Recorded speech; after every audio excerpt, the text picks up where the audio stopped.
ಜಗಳ ಉರಿತಾ ಇದೆಯಾ ಅಂತ ಹೇಳಿ ಅಶೋಕ್ ಅವರು ಲೇವಡಿ ಮಾಡಿದ್ದಾರೆ. ಉರಿಯೋದಕ್ಕೆ ಉಪ್ಪು ಹಾಕಲು ಹೋಗಬೇಡ, ಇದು ಸಿಎಂ ಸಿದ್ದರಾಮಯ್ಯನವರ ತಿರುಗೇಟು. ಉರಿತಾ ಇದೆಯಾ ಹಾಗಿದ್ರೆ ಅಂತ ಅಶೋಕ್ ಅವರು ವ್ಯಂಗ್ಯವಾಗಿ ಮಾತನಾಡಿದ್ದಾರೆ. ಬೇಕು ಅಂತ ತಾರತಮ್ಯ ಮಾಡಿದ್ರೆ ಬೇಕು ಅಂತ, ಯಾಕಂದ್ರೆ ಅಷ್ಟು ಆಕ್ರೋಶವಾಗಿ ಕೇಳ್ತಾ ಇದ್ದಾರೆ ಅಂದ್ರೆ ಆಕ್ರೋಶ. ಉರಿಯೋದಕ್ಕೆ ಉಪ್ಪಾಕಕ್ಕೆ ಹೋಗ್ಬೇಡ ನೀನು.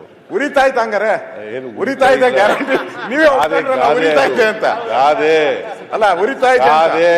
ಅವ್ರ ಪೂಜೆಗಳು ಮಾಡ್ತಾವ್ರ ಸರ್, ಅವರು ಪೂಜೆ ಪುನಸ್ಕಾರ ಅಧ್ಯಕ್ಷ ಸಿಎಂ ಆಗ್ಬೇಕು ಅಂತ ಹೇಳಿ ಪೂಜೆ ಪುನಸ್ಕಾರ ಎಲ್ಲ ಪುನಸ್ಕಾರ ಮಾಡ್ತಿರೋದು ನನ್ನ ಅಲ್ಲ. ಸಿಎಂ ಉರಿತಾ ಇರೋ ಇದಕ್ಕೆ ತುಪ್ಪ ಇದಾಕ್ಬೇಡ ಅಂತ, ಉರಿತಾ ಇದೆ ಅಂತ ಅರ್ಥ ಆಯ್ತಲ್ಲ.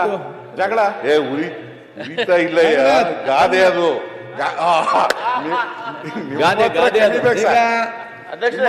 ಇಲ್ಲ ಸರ್, ಪ್ರಶ್ನೋತ್ತರ ಮುಗಿಯಿತು. ಅವ್ರದ್ದು ದಿನನಿತ್ಯ ಬೈಕ್ ಇಲ್ಲ ಅಂದ್ರೆ ಇರಕ್ ಸಾಧ್ಯನೇ ಇಲ್ಲ. ದಿನ ಒಂದು ಕೊಟ್ಟೆ ಕೊಡ್ತಾರೆ, ಮುಖ್ಯಮಂತ್ರಿ ಆಗ್ಬೇಕು ಅಂತ. ಗಾದೆ ಹೇಳಿದ್ರು, ನಿಮ್ ಮನ್ಸಲ್ಲಿರೋದು ಹೇಳಿದ್ರು ಅಂತ. ಆಯ್ತು ಸುನಿಲ್ ಕುಮಾರ್, ಮನ್ಸಲ್ಲಿರೋದಲ್ಲ.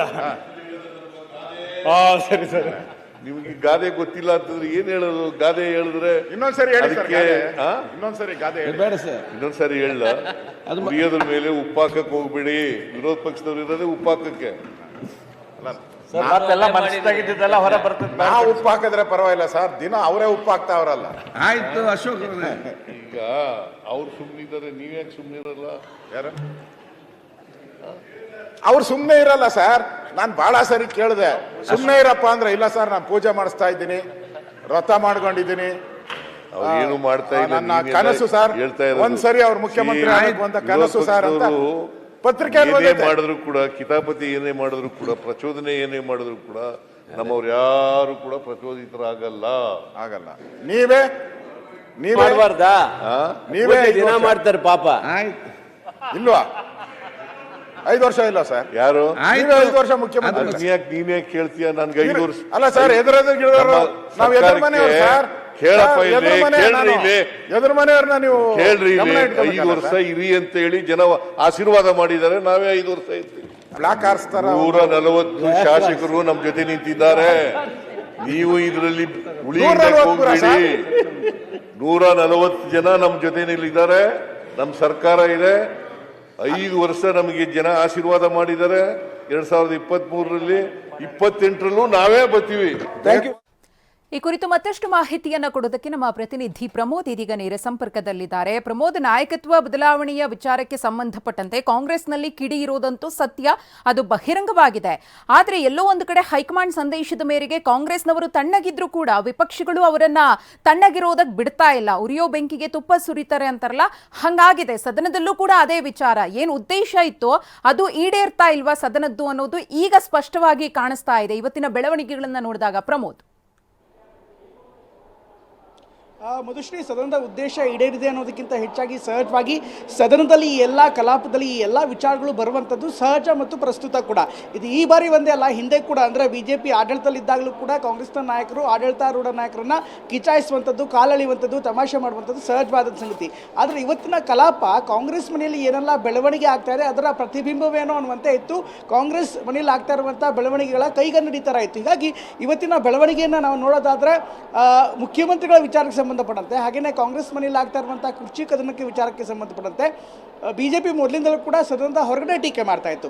ಆದರೆ ಇವತ್ತು ಒಂದು ಆಪರ್ಚುನಿಟಿ BJPಗೆ ಸಿಕ್ಕಿತ್ತು ಸದನದ ಒಳಗಡೆ ಮುಖ್ಯಮಂತ್ರಿಗಳನ್ನ ಕಿಚಾಯಿಸುವಂಥ ನಿಟ್ಟಿನಲ್ಲಿ. ಹೀಗಾಗಿ ಅದನ್ನೇ ಒಂದು ಅಸ್ತ್ರವಾಗಿ ಬಳಸಿಕೊಂಡು ಅಶೋಕ್ ಇರ್ಬೋದು ಅಥವಾ ಸುನಿಲ್ ಕುಮಾರ್ ಇರ್ಬೋದು, ಆಡಳಿತ ಪಕ್ಷದ ನಾಯಕರು ಹಾಗೂ ಮುಖ್ಯಮಂತ್ರಿ ಸಿದ್ದರಾಮಯ್ಯನವರ ಕಾಲಿಡ್ತಾ ಇದ್ರು. ವೆರಿ ಇಂಪಾರ್ಟೆಂಟ್ಲಿ ಇವತ್ತು ಆ ಒಂದು ಪ್ರಶ್ನೆಯನ್ನು, ಅಂದರೆ ತಮ್ಮ ಕ್ಷೇತ್ರಕ್ಕೆ ಅನುದಾನ ಸಿಗ್ತಾ ಇಲ್ಲ ಅನ್ನುವಂಥ ಪ್ರಶ್ನೆಯನ್ನು ತುಂಬ ಅಗ್ರೆಸಿವ್ ಆಗಿ, ತುಂಬ ಗಟ್ಟಿ ಧ್ವನಿಯಲ್ಲಿ, ತುಂಬ ಕೋಪದಿಂದ ಕೇಳಿದ್ದು ಯಾವುದೋ BJP ನಾಯಕ ಅಲ್ಲ, ಅಥವಾ BJP ಶಾಸಕ ಅಲ್ಲ, ಅಥವಾ JDSನ ಶಾಸಕ ಅಲ್ಲ, ಅಥವಾ ಇನ್ನಾವುದೇ ವಿಪಕ್ಷದ ಶಾಸಕ ಅಲ್ಲ. ಬದಲಾಗಿ ಕಾಂಗ್ರೆಸ್ನ ಶಾಸಕ, ಜೊತೆಗೆ ಕಾಂಗ್ರೆಸ್ನಲ್ಲಿ ಈಗಾಗಲೇ DK ಬಣದಲ್ಲಿ ಗುರುತಿಸಿಕೊಂಡಿರುವಂಥ ರಂಗನಾಥ್ ಅವರು, ಕುಣಿಗಲ್ ಕ್ಷೇತ್ರದ ಶಾಸಕ ರಂಗನಾಥ್ ಅವರು ಈ ಒಂದು ಪ್ರಶ್ನೆಯನ್ನು ಮುಖ್ಯಮಂತ್ರಿಗಳಿಗೆ ಅತ್ಯಂತ ಗಟ್ಟಿಯಾಗಿ, ಜೋರಾಗಿ, ಕೋಪದಿಂದ ಕೇಳ್ತಾರೆ. ಸಹಜವಾಗಿ ಯಾವಾಗ ಶಾಸಕರೇ, ಅಂದರೆ ಆಡಳಿತ ಪಕ್ಷದ ಶಾಸಕರೇ ಮುಖ್ಯಮಂತ್ರಿಗಳಿಗೆ ಗಟ್ಟಿ ಧ್ವನಿಯಲ್ಲಿ ಕೇಳ್ತಾರೆ, ಅದನ್ನು ಅವಕಾಶವಾಗಿ BJP ಉಪಯೋಗಿಸ್ಕೊಂಡಿದೆ. ಯಾಕೆಂದರೆ ಈಗಾಗಲೇ ಕಾಂಗ್ರೆಸ್ ಮನೆಯಲ್ಲಿ ಕುರ್ಚಿ ಗಲಾಟೆ ತುಂಬ ಜೋರಾಗಿಯೇ ನಡೀತಾ ಇದೆ. ಅತ್ತ ಕುರ್ಚಿ ವಿಚಾರಕ್ಕೆ ಸಂಬಂಧಪಟ್ಟಂತೆ ಮುಖ್ಯಮಂತ್ರಿಗಳು ಈ ಥರ ಸಿಟ್ಟಲ್ಲಿ ಕೇಳ್ತಾ ಇದ್ದಾರೆ, ಮುಖ್ಯಮಂತ್ರಿಗಳ ಮೇಲೆ ಯಾಕೆ ಸಿಟ್ಟು ಅನ್ನುವಂಥ ಮಾತು ಸಹಜವಾಗಿ ವಿಪಕ್ಷ ನಾಯಕ ಆರ್ ಅಶೋಕ್ ಅವರಿಂದ ಬಂತು. ಆ ಸಂದರ್ಭದಲ್ಲಿ ಇದೆಲ್ಲ ಮಾತನಾಡ್ತಾ ಅಂದರೆ ಈಗ ಉರಿಯೋ ಬೆಂಕಿಗೆ ತುಪ್ಪ ಸುರಿಬೇಡಿ ಅನ್ನುವಂಥ ಮಾತನ್ನು ಮುಖ್ಯಮಂತ್ರಿ ಸಿದ್ದರಾಮಯ್ಯನವರು ಹೇಳ್ತಾರೆ.